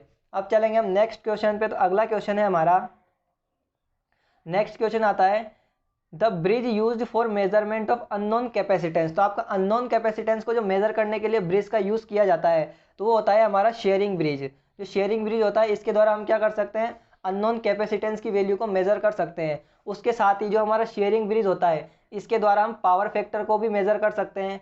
उसके अलावा हम यहाँ पे डिसिपेशन फैक्टर जो हम यहाँ पे लिख सकते हैं, क्या डिसिपेशन फैक्टर को भी हम इसके द्वारा मेजर कर सकते हैं। या फिर यहाँ पे डाई इलेक्ट्रिक कॉन्स्टेंट, जो हमारा डाई इलेक्ट्रिक कांस्टेंट होता है उसको भी हम इसके द्वारा मेजर कर सकते हैं। या फिर हम कह सकते हैं कि हमारी रिलेटिव परमिटिविटी होती है उसको भी हम यहाँ पे शेयरिंग ब्रिज के द्वारा मेजर कर सकते हैं। तो इन सारे पैरामीटर्स को हम शेयरिंग ब्रिज की मदद से मेजर कर सकते हैं। उसके अलावा अगर बात करता हूँ मैं व्हीट स्टोन ब्रिज की, तो व्हीट स्टोन ब्रिज हमारा रेसिस्टेंस को मेजर करने के लिए यूज़ होता है। और मैक्सवेल ब्रिज आपका इंडक्टेंस को मेजर करने के लिए यूज़ होता है। और ओम्स ब्रिज आपका फ्रीक्वेंसी को मेजर करने के लिए यूज़ होता है। तो यहाँ पे आपके सारे ब्रिज के बारे में डिस्कशन हो जाता है। अब चलेंगे हम नेक्स्ट क्वेश्चन पे, जो कि हमारा क्वेश्चन नंबर 66। अगला क्वेश्चन आता है हमारा, in a DC machine the current in the armature winding is. तो आपको चाहे डीसी मशीन हो चाहे एसी मशीन हो, जब भी आर्मेचर वाइंडिंग में हम करंट की बात करेंगे तो वहाँ पे हमेशा करंट या वोल्टेज हमारा किस प्रकार का प्रोड्यूस होता है? हमेशा अल्टरनेटिंग यानी एसी वोल्टेज या एसी करंट ही प्रोड्यूस होता है। चाहे आपको डीसी जनरेटर हो चाहे एसी जनरेटर हो, जब भी आर्मेचर की बात करेगा तो आर्मेचर वाइंडिंग में हमारा हमेशा एसी वोल्टेज या एसी करंट ही प्रोड्यूस होता है। तो ऑप्शन नंबर हमारा यहाँ पे फर्स्ट इस क्वेश्चन का सही आंसर होगा। अब चलते हैं अगले क्वेश्चन पे। तो अगला क्वेश्चन है हमारा, the zero sequence component of the unbalance system of vector VA VB and VC is their vector sum of. तो यहाँ से आपको क्या बोला गया है कि जो जीरो सीक्वेंस कंपोनेंट होता है किसी भी अनबैलेंस सिस्टम का, जो अनबैलेंस सिस्टम होता है, अनबैलेंस सिस्टम में हमारे जैसे कि VA VB और VC होता है, ये किन का मतलब जो होता है ये वेक्टर सम होता है, वो उसका कितने टाइम्स होता है। तो यहाँ से मैं आपको बताना चाहता हूँ कि हमारी एक थ्योरम होती है, उस थ्योरम का नाम है फोर्टेस्क्यू थ्योरम। तो फोर्टेस्क्यू थ्योरम के द्वारा हम क्या कर सकते हैं, कोई भी हमारा जो अनबैलेंस सिस्टम होता है उसको हम क्या करते हैं कि उस फोर्टेस्क्यू थ्योरम के द्वारा किसी भी अनबैलेंस सिस्टम को हम क्या करते हैं बैलेंस सिस्टम में कन्वर्ट कर लेते हैं। और बैलेंस सिस्टम में कन्वर्ट करते हैं तो हम यहाँ पे 3 कंपोनेंट को लिखते हैं। एक होता है हमारा जीरो सीक्वेंस कंपोनेंट, एक होता है पॉजिटिव सीक्वेंस कंपोनेंट और एक होता है negative sequence component. Zero sequence component आपका तभी अवेलेबल होता है जब आपका कोई भी फॉल्ट होता है, और जब आपका जो फॉल्ट ग्राउंड होता है तभी आपका जीरो सीक्वेंस कंपोनेंट प्रेजेंट होगा। वरना आपका जीरो सीक्वेंस फॉल्ट में प्रेजेंट नहीं होता है। तो ये आपका जो वेक्टर सम होता है ये आपका कितने टाइम्स होता है, 1/3 होता है, यानी कि ऑप्शन नंबर हमारा यहाँ पे फर्स्ट इसका सही आंसर होगा। अब चलते हैं नेक्स्ट क्वेश्चन पे। तो अगला क्वेश्चन है हमारा, plug setting of a relay can be altered by varying the. तो आपका जो प्लग सेटिंग है रिले की उसको हम किसके द्वारा वेरी करवा सकते हैं। तो मैं यहाँ पे आपको प्लग सेटिंग मल्टीप्लायर का फॉर्मूला बताता हूँ।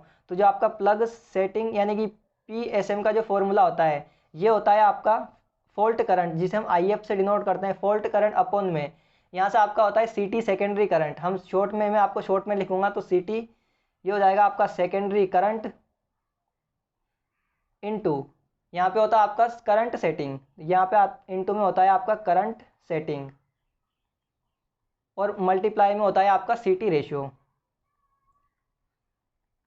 ये होता है आपका PMS का formula, fault current upon CT secondary current into current setting into current ratio. तो यहाँ से आप देख सकते हो हम क्या करते हैं कि एम्पियर टर्न को वेरी करवा के हम क्या करते हैं, जो हमारा PSM है उसको हम वेरी करवा सकते हैं। तो हमारा ऑप्शन नंबर यहाँ पे सेकेंड इसका सही आंसर हो जाएगा। अब चलेंगे नेक्स्ट क्वेश्चन पे। तो अगला क्वेश्चन आता है हमारा, नेक्स्ट क्वेश्चन है, in a case of an unbalance star connected load supplied from an unbalance 3-phase 3-wire system the load current will consist of. तो आपका कोई भी एक अनबैलेंस स्टार कनेक्टेड लोड दिया हुआ है। तो यहाँ पे बात करता हूँ मैं आपको कुछ इस प्रकार से, ये 3-phase 3-wire आपका अनबैलेंस लोड है और 3-phase 3-wire है। तो यहाँ पे आपका न्यूट्रल तो अवेलेबल होगा ही नहीं। ये आपका किस प्रकार का है, 3-phase 3-wire, और ये आपका अनबैलेंस की कंडीशन है, अनबैलेंस। तो अभी मैंने आपको बताया कि जब भी अनबैलेंस की कंडीशन होगी और 3-phase 3-wire है तो यहाँ पे आपका न्यूट्रल यानी कि ग्राउंड अवेलेबल ही नहीं है। तो यहाँ पे आपका जीरो सीक्वेंस कंपोनेंट है वो तो आपका प्रेजेंट ही नहीं होगा। तो जब अनबैलेंस की कंडीशन में कौन कौन से कंपोनेंट होंगे, जब तक ग्राउंड नहीं होगा तो जीरो तो हमारा होगा नहीं। तो हमारे दो ही कंपोनेंट यहाँ पे प्रेजेंट होंगे अनबैलेंस में, एक होगा हमारा पॉजिटिव कंपोनेंट और एक होगा हमारा नेगेटिव कंपोनेंट। तो अगर यहाँ पे ये क्वेश्चन बोल देता कि 3-phase 4-wire ग्राउंड हो जाता है तो हमारे यहाँ पे जीरो सीक्वेंस कंपोनेंट भी आ जाता है, लेकिन यहाँ पे ग्राउंड नहीं हुआ तो हमारा जीरो सीक्वेंस कंपोनेंट नहीं आएगा। तो यहाँ पे हमारे दो ही कंपोनेंट अवेलेबल रहेंगे, एक पॉजिटिव और एक नेगेटिव। तो यहाँ पे इस क्वेश्चन का हमारा सही आंसर हो जाएगा option number 4, both positive and negative sequence component. अब चलते हैं नेक्स्ट क्वेश्चन पे। तो अगला क्वेश्चन आता है हमारा, full load current most frequently in power system, sorry आपका fault occurring most frequently in power system. जो आपका सबसे ज़्यादा पावर सिस्टम में फॉल्ट होते हैं वो आपके किस तरह के फॉल्ट होते हैं। तो यहाँ पे अगर मैं बात करूँ तो सबसे ज़्यादा फॉल्ट होते हैं हमारे लाइन टू ग्राउंड। कितने होते हैं, लगभग 70% जो फॉल्ट होते हैं वो हमारे लाइन टू ग्राउंड फॉल्ट होते हैं। और यहाँ पे जो लाइन टू लाइन फॉल्ट होते हैं ये हमारे लगभग 15% के आसपास होते हैं। उसी प्रकार यहाँ पे हमारे जो होते हैं डबल लाइन टू ग्राउंड जो फॉल्ट होते हैं ये हमारे 10% के आसपास होते हैं। तो ये वैल्यू जो इनकी मैंने आपको बताई है कोई अप्रोक्सीमेट या आपकी कोई एग्जैक्ट वैल्यू नहीं है। यहाँ पे फॉल्ट वेरी कर सकते हैं, जैसे कि आपको किसी बुक्स में लाइन टू ग्राउंड फॉल्ट 80% मिल जाएगा, मतलब इनकी वैल्यू वेरी कर सकती है। लेकिन सबसे ज़्यादा हमारे कौन से होते हैं, लाइन टू ग्राउंड होते हैं, यानी कि ऑप्शन नंबर हमारा इसका हो जाएगा सेकेंड। यहाँ पे हमारा इसका सही आंसर होगा लाइन टू ग्राउंड फॉल्ट। अब चलेंगे हम नेक्स्ट क्वेश्चन पे। तो अगला क्वेश्चन है, in transformer Buchholz relay is used for detecting. तो आप सबको पता होगा जो हमारे ट्रांसफॉर्मर में बकोज रिले का यूज़ किया जाता है वो इंटरनल फॉल्ट को डिटेक्ट करने के लिए यूज़ किया जाता है, यानी कि आंतरिक दोष या इंटरनल फॉल्ट से बकोज रिले क्या करता है, ट्रांसफॉर्मर को प्रोटेक्शन प्रोवाइड करवाता है। यानी कि ऑप्शन नंबर फर्स्ट इस क्वेश्चन का हमारा सही आंसर होगा। अब चलेंगे अगले क्वेश्चन पे। तो अगला क्वेश्चन आता है हमारा, when the load at the receiving end of a long transmission line is removed। आपकी कोई भी लॉन्ग ट्रांसमिशन लाइन है उसका लोड जो है हमने रिसीविंग एंड साइड का उसको डिस्कनेक्ट कर दिया। The sending end voltage is less than the receiving end voltage. जो आपका सेंडिंग एंड का वोल्टेज है वो आपका कम है, रिसीविंग एंड का वोल्टेज ज़्यादा मिल रहा है आपको सेंडिंग एंड वोल्टेज से। तो what is the effect this effect known as. तो इस इफेक्ट को हम क्या कहते हैं। तो आपको पता है कि जब भी हमारा रिसीविंग एंड का वोल्टेज ज़्यादा प्राप्त होता है सेंडिंग एंड के वोल्टेज से, जब हमारी लाइटली लोडेड कंडीशन होती है या नो लोड की कंडीशन होती है तो उस कंडीशन को हम कहते हैं फेरांटी इफेक्ट। यानी कि ऑप्शन नंबर हमारा यहाँ पे थर्ड सही आंसर इसका होगा। नेक्स्ट क्वेश्चन पे चलते हैं। तो अगला क्वेश्चन आता है हमारा, HRC फ्यूज यूज्ड फॉर। तो यहाँ से आपके HRC फ्यूज होते हैं, ये किससे हमको प्रोटेक्शन प्रोवाइड करवाते हैं। तो यहाँ पे अगर मैं बात करता हूँ HRC फ्यूज, HRC की फुल फॉर्म होती है हमारी हाई रैप्चरिंग कैपेसिटी। तो ये आपकी HRC की फुल फॉर्म होती है और हमको HRC फ्यूज जो प्रोटेक्शन प्रोवाइड करवाते हैं ये ओवर करंट से प्रोटेक्शन प्रोवाइड करवाते हैं। तो ऑप्शन नंबर थर्ड हमारा इसका सही आंसर हो जाएगा। अब चलेंगे हम अगले क्वेश्चन पे। तो अगला क्वेश्चन है, for generating station diversity factor is always. अगर मैं बात करता हूँ डाइवर्सिटी फैक्टर की, तो यहाँ पे हमारा जो डाइवर्सिटी जो फैक्टर होता है ये क्या होता है आपका, ये होता है सम ऑफ इंडिविजुअल मैक्सिमम डिमांड, जो आपके अलग अलग कंज्यूमर है उनकी मैक्सिमम डिमांड का सम upon maximum demand at the power station, जो आपके पावर स्टेशन पे मैक्सिमम डिमांड होती है उसका रेशियो होता है। तो यहाँ पे अगर फॉर्मूला में आपको लिख के बताऊँ तो ये हो जाएगा हमारा sum of individual maximum demand upon में यहाँ पे होता है आपका maximum demand at power station, maximum demand at power station. ये आपका यहाँ पे डाइवर्सिटी का फॉर्मूला होता है। और ये आपका क्या होता है, ऑलवेज ग्रेटर देन 1 होता है, हमेशा जो आपका डाइवर्सिटी फैक्टर होता है ये 1 से ज़्यादा होता है, यानी कि ऑप्शन नंबर हमारा यहाँ पे सेकंड इसका सही आंसर हो जाएगा, ग्रेटर देन 1। अब चलते हैं अगले क्वेश्चन पे। तो अगला क्वेश्चन है हमारा, अगला क्वेश्चन आता है find the percentage load factor. यहाँ से आपको लोड फैक्टर की वैल्यू बतानी है। When peak demand is 436 kilowatt, आपको पीक डिमांड दी हुई है, टोटल एनर्जी यहाँ पे आपको दी गई है, and the number of days in the billing cycle, यहाँ पे आपको 30 दिन के लिए बताना है। तो यहाँ से आपको लोड फैक्टर का अगर फॉर्मूले की बात करते हैं तो आपका लोड फैक्टर जो होता है वो होता है हमारा average load upon maximum demand, ये हमारा लोड फैक्टर का फॉर्मूला होता है। और ये हमारा क्या होता है, ऑलवेज लेस देन 1 आता है। तो यहाँ से आपको क्वेश्चन में क्या क्या गिवन है, अब आपको पता है कि एवरेज लोड क्या होता है, एनर्जी, जो आपकी एनर्जी कंज्यूम्ड होती है, यहाँ पे हम लिख सकते हैं एनर्जी कंज्यूम अपॉन टाइम, यहाँ पे जो भी हमारा टाइम होता है तो वो एनर्जी, वो वैल्यू आपको यहाँ पे रखनी है। तो एनर्जी जो कंज्यूम होगी हमारी वो कितनी क्वेश्चन में गिवन है हमको, तो एनर्जी कंज्यूम हमको यहाँ पे गिवन है 57,200 किलोवाट आवर। तो यहाँ पे हमको लिखना है 57,200 और किलो को हम लिख देंगे 10⁻³ अपॉन मैक्सिमम डिमांड, आपकी मैक्सिमम डिमांड कितनी है 436 किलोवाट। तो यहाँ पे हो जाएगा हमारा 436 इंटू 10⁻³ किलो में है, इस वजह से हमने इसको 10⁻³ लिया। अपन यहाँ से आपको टाइम लिखना है, तो टाइम कितने का होता है आपका 30 दिन। तो एक दिन में आपके 24 घंटे होते हैं, तो यहाँ पे 30 दिन में कितने हो जाएंगे 24 इंटू 30। तो यहाँ पे आपको 10⁻³ से 10⁻³ कट जाएगी, और जब हम इसको सोल्व करेंगे तो हमको सोल्व करके क्या मिल जाएगा 0.1822, यानी कि हमको लोड फैक्टर की वैल्यू मिल जाएगी 18.22%। तो ये हमारा लोड फैक्टर हो जाएगा, यानी कि ऑप्शन नंबर 3 हमारा इसका सही आंसर होगा। अब चलते हैं अगले क्वेश्चन पे। तो यहाँ पे हमारा अगला क्वेश्चन आता है in India TOD tariff is applied for which of the following consumer. तो इंडिया में टीओडी टेरिफ जो होता है ये आपका किस प्रकार के कंज्यूमर पर अप्लाई किया जाता है। तो सबसे पहले तो हम बात करते हैं यहाँ पे टीओडी की फुल फॉर्म क्या होती है। तो आपकी यहाँ पे टीओडी की फुल फॉर्म होती है टाइम ऑफ डे, ये यहाँ पे आपकी फुल फॉर्म होती है टीओडी की।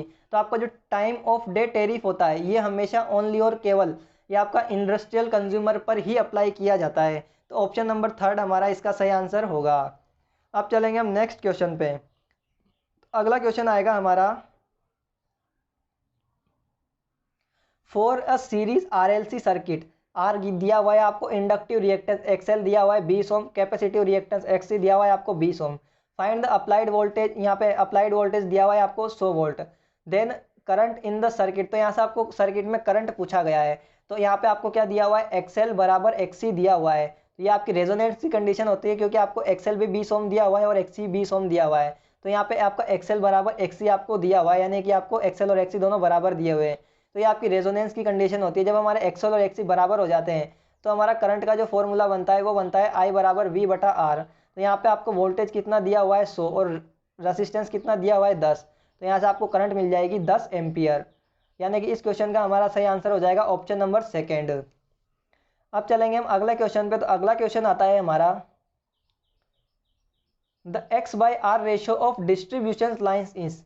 तो आपका जो हमेशा जो डिस्ट्रीब्यूशन लाइन्स का X/R रेशियो होता है वो ऑलवेज ग्रेटर देन 1 होता है। और यहाँ पे अगर बात करूँ X/R रेशियो में, तो आपका जो रिएक्टेंस होता है वो हमेशा ज़्यादा होता है, यानी कि ऑप्शन नंबर हमारे यहाँ पे सही हो जाएगा पहला, X/R रेशियो हमारा डिस्ट्रीब्यूशन लाइन का ज़्यादा होता है। अब चलेंगे हम अगले क्वेश्चन पे। तो अगला क्वेश्चन है हमारा the motor best suited for hoist crane and traction. तो आपकी जो होइस्ट क्रेन और ट्रैक्शन के लिए किस प्रकार की मोटर की आवश्यकता होती है। तो आपको होइस्ट क्रेन और ट्रैक्शन में हमेशा क्या हाई स्टार्टिंग टॉर्क की आवश्यकता होती है। तो हम हाई स्टार्टिंग टॉर्क के लिए हमेशा किस प्रकार की मोटर का यूज़ करते हैं, तो यहाँ पे हम यूज़ करते हैं डीसी सीरीज़ मोटर का यूज़ करते हैं, क्योंकि जब भी हमको हाई स्टार्टिंग टॉर्क की आवश्यकता होगी तो हम हमेशा डीसी सीरीज़ मोटर का यूज़ करते हैं, यानी कि ऑप्शन नंबर हमारा सेकंड इस क्वेश्चन का सही आंसर होगा। नेक्स्ट क्वेश्चन पे चलेंगे तो अगला क्वेश्चन आता है हमारा, in watt hour meter the creeping error is reduce by. तो यहाँ आपका वोट हावर मीटर बोल दो या फिर हम कह सकते हैं एनर्जी मीटर। तो इसमें जो हमारा क्रीपिंग इफेक्ट होता है इसको हम किसके द्वारा कम कर सकते हैं। तो आप पहले तो मैं आपको बताना चाहता हूँ कि जो क्रीपिंग होती है हमारी, क्रीपिंग किस कारण से उत्पन्न होती है। तो जब भी हम एनर्जी मीटर में लाइट लोड या फिर नो लोड की जो हमारी कंडीशन होती है उसको एवॉइड करने के लिए, उसको कम करने के लिए हम क्या करते हैं, उसमें शेडिंग लूप्स का यूज़ करते हैं। वो शेडिंग लूप्स का यूज़ करने के कारण हमारी क्या होती है, लाइट लोड की प्रॉब्लम तो हमारी कम हो जाती है, लेकिन उसमें क्रीपिंग की प्रॉब्लम है ये हमारी प्रोड्यूस हो जाती है। तो इस क्रीपिंग को कम करने के लिए हम क्या करते हैं कि हमारी जो एनर्जी मीटर की डिस्क होती है, हमारी जो गोल डिस्क होती है, इसमें क्या करते हैं हम दो होल यानी कि 180 डिग्री पे हम क्या करते हैं, दो होल कर देते हैं, जिससे हमारी क्रीपिंग का इफेक्ट वो क्या हो जाता है, कम हो जाता है। तो यहाँ पे हो जाएगा हमारा drilling the two holes opposite side of the disc diameter, यानी कि ऑप्शन नंबर फर्स्ट हमारा इसका सही आंसर होगा। अब चलेंगे अगले क्वेश्चन पे। अगला क्वेश्चन आता है हमारा, इन SCSR conductor steel is used for. तो यहाँ पे आपका SCSR की फुल फॉर्म क्या होती है, एल्यूमिनियम कंडक्टर स्टील रेनफोर्स। जो कंडक्टर होते हैं आपके, हम इसमें स्टील का यूज़ क्यों करते हैं, तो हमारा एक ही उद्देश्य होता है इसमें स्टील को यूज़ करने का, कि जिससे हमारी जो हमारे कंडक्टर्स उसकी मैकेनिकल स्ट्रेंथ या फिर हम कह सकते हैं हमारी टेंसाइल स्ट्रेंथ जो स्टील मिलाने से वो क्या हो जाती है, इंक्रीज हो जाती है। तो हमारा क्या हो जाएगा, ऑप्शन नंबर फोर्थ इसका हमारा सही आंसर हो जाएगा, इंक्रीजिंग द टेंसाइल स्ट्रेंथ। अब चलेंगे अगले क्वेश्चन पे। तो अगला क्वेश्चन आता है हमारा, the maximum working temperature of the tungsten filament of the lamp can be up to. तो आपका जो टंगस्टन फिलामेंट लैंप होता है उसका मैक्सिमम वर्किंग टेम्परेचर आपका 3000 डिग्री के आसपास होता है, यानी कि ऑप्शन नंबर फोर्थ हमारा यहाँ पे इस क्वेश्चन का सही आंसर होगा। अब चलेंगे नेक्स्ट क्वेश्चन पे। तो अगला क्वेश्चन है हमारा,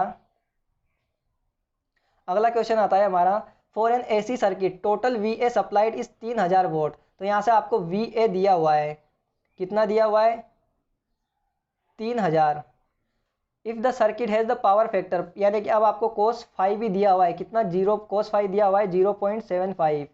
उसके बाद यहाँ से then the total actual power consumed by the circuit. तो आपको एक्चुअल पावर यानी कि यहाँ से आपको एक्टिव पावर को बताना है। आपको क्या बताना है, एक्टिव पावर। तो एक्टिव पावर का जो फॉर्मूला होता है वो क्या होता है, VI cos फाइव, ये आपका एक्टिव पावर का फॉर्मूला होता है। तो आपको V और I की वैल्यू क्वेश्चन में कितनी गिवन है, 3000, और cos फाइव कितना गिवन है, 0.75। तो जब हम इसको सोल्व करेंगे तो हमको कितनी मिल जाएगी, एक्टिव पावर 2250 वोट।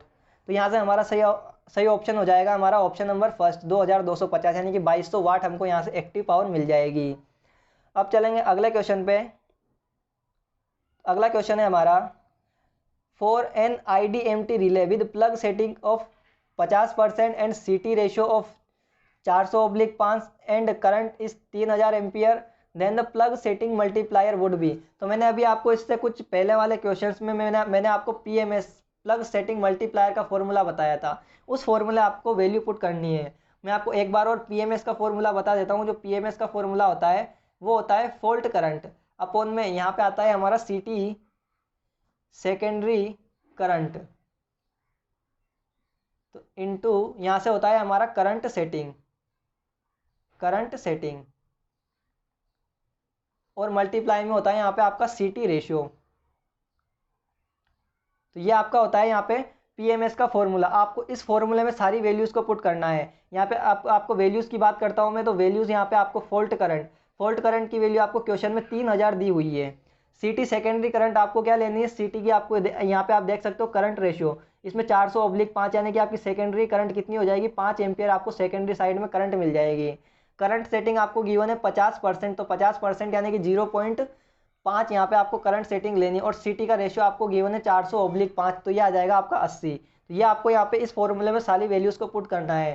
तो आपको पुट कैसे करना है, तो यहाँ पे आपका PSM जो आएगा वो आ जाएगा हमारा 3000 अपॉन यहाँ पे CT secondary current 5 into current setting यहाँ पे आपको दी गई है 50% का मतलब होता है 0.50 इंटू CT का सेकेंडरी रेशियो हो जाएगा हमारा 400/5, तो ये हो जाएगा हमारा 80।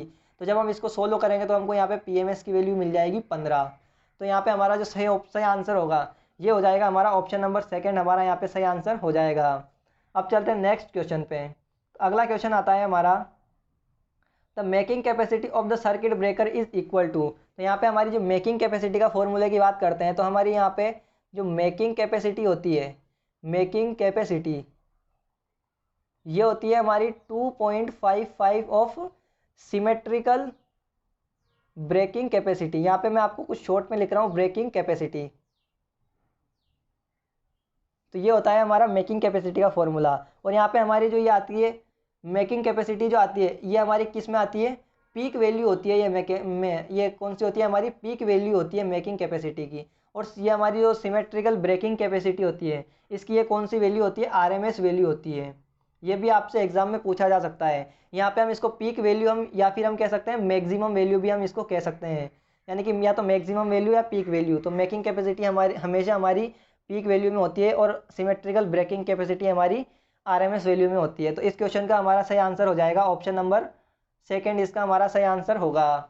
अब चलेंगे हम नेक्स्ट क्वेश्चन पे। तो अगला क्वेश्चन आता है हमारा, in a DC circuit breaker the current interruption and arc quenching is obtain by. तो यहाँ से अगर मैं बात करता हूँ डीसी सर्किट ब्रेकर की, तो जब भी हम यहाँ पे डीसी की बात करेंगे तो हम आर्क को जो क्वेंच करने या इंटरप्ट करने के हमारे पास जो मेथड का यूज़ करते हैं वो हम करते हैं हाई रेसिस्टेंस का, हाई रेसिस्टेंस मेथड का हम यूज़ करते हैं। और इसमें भी हमारे पास तीन अलग अलग मेथड होते हैं। वो तीन मेथड्स के हमारे कौन कौन से होते हैं, जैसे कि हम क्या करते हैं, जो हमारे आर्क होती है उसकी हम लेंथ बढ़ा देते हैं, तो हम उसको लिख सकते हैं लेंथनिंग।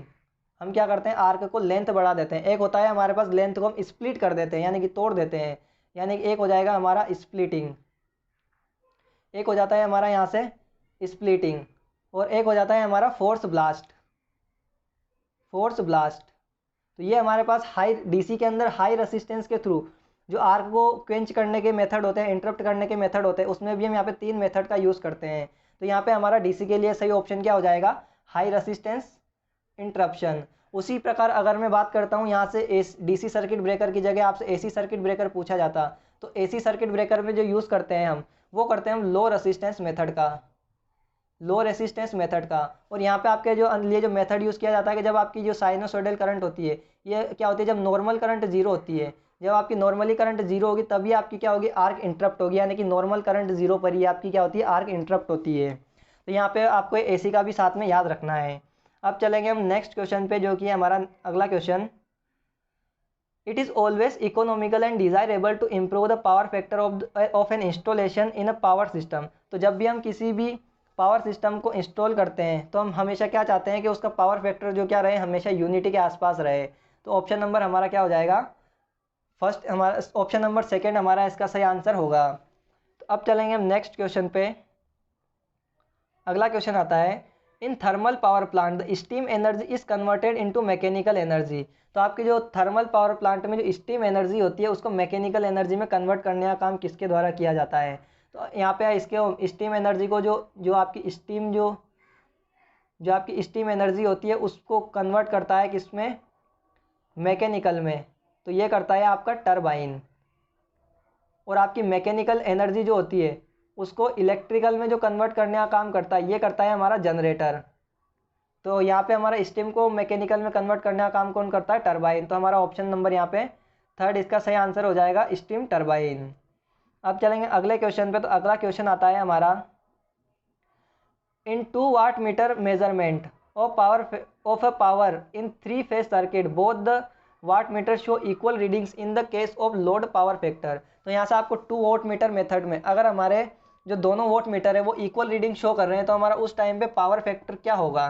तो यहाँ से आपको अगर बात करता हूँ मैं, अगर बात करते हैं हम यहाँ पे, अगर हमारा जो पहला वोट मीटर है W1 और हमारा जो सेकंड वोट मीटर है W2, दोनों अगर बराबर रीडिंग शो कर रहे हैं, जो कि आपसे क्वेश्चन में बोला भी गया इक्वल रीडिंग शो करते हैं, यानी कि W1 बराबर W2 होता है, तो उस समय पे हमारा फाई जो होता है वो कितना होता है, 0 डिग्री होता है। तो आपको पता है पावर फैक्टर क्या होता है, कोस फाई। तो कोस 0 की वैल्यू हमारी क्या होती है, unity.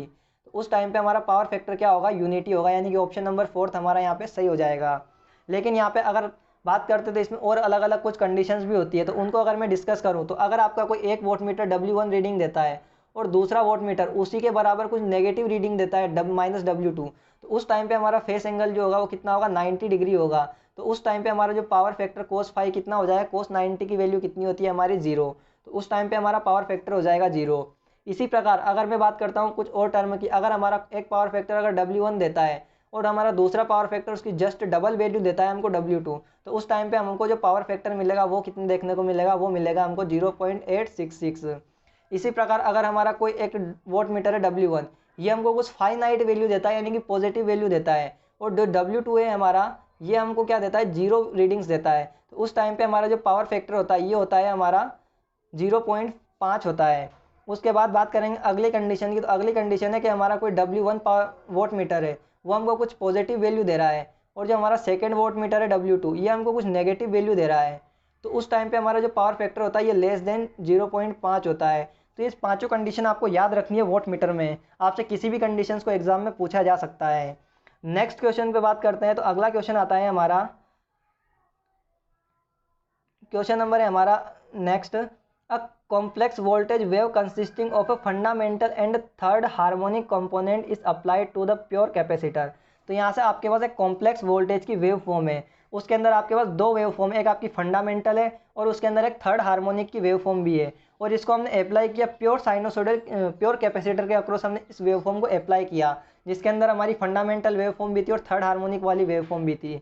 The reactance offered by the capacitor to the third harmonic component voltage as compare to fundamental component voltage. तो आपका जो रिएक्टेंस ऑफर्ड किया जाएगा कैपेसिटर के द्वारा उस थर्ड हार्मोनिक कंपोनेंट को जो आपका क्या बोलते हैं, आपका जो थर्ड हार्मोनिक को यहाँ पे न्यूट्रलाइज करने के लिए जो आपका थर्ड कैपेसिटर के द्वारा रिएक्टेंस ऑफर्ड किया जाएगा फंडामेंटल के कंपैरिजन में, तो वो किया जाएगा आपका 1/3 टाइम्स, यानी कि हमारा कितना हो जाएगा 1/3 हमारा इस क्वेश्चन का हमारा सही आंसर होगा। तो दोस्तों ये थे पूरे 90 क्वेश्चन जो मैंने यहाँ पे आपको टेक्निकल के सारे 90 क्वेश्चंस का डिस्कशन किया है। अगर आपको हमारा ये वीडियो अच्छा लगा हो तो वीडियो को लाइक जरूर करें, क्योंकि आपके एक लाइक से हमें ऐसे और भी वीडियोस बनाने के लिए मोटिवेशन मिलता है। और चैनल पर पहली बार आए तो चैनल को सब्सक्राइब जरूर कर लीजिए, ताकि जब भी हम कोई भी नए पेपर का सोल्यूशन डालें तो उसका नोटिफिकेशन आपको सबसे पहले मिल सके। और आपको इस वीडियोस को अपने दोस्तों में भी शेयर कीजिए, ताकि वो भी ज़्यादा से ज़्यादा इस वीडियो को देख करके इन क्वेश्चंस को आसानी से सोल्व कर सकें। मिलते हैं दोस्तों नेक्स्ट किसी वीडियो में, तब तक के लिए बने रहिए हमारे साथ। धन्यवाद।